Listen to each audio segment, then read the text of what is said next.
তোমাকে আমার ভারী ভালো লেগেছে। হ্যাঁ গো, তুমি কি এখানে থাকবে কয়েকদিন এখন? যদি না তোমরা তাড়িয়ে দাও। থাকলে বেশ ভালো হয়। ওই আলমারির কোনো ইংরেজি বই আমি পড়তে পারি না, তুমি থাকলে অন্তত পড়ে শোনাতে পারো।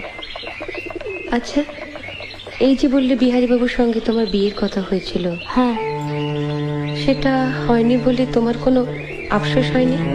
ও মা, আফসোস হবে কেন? ভগবান যা করেন মঙ্গলের জন্য। তাই বুঝি?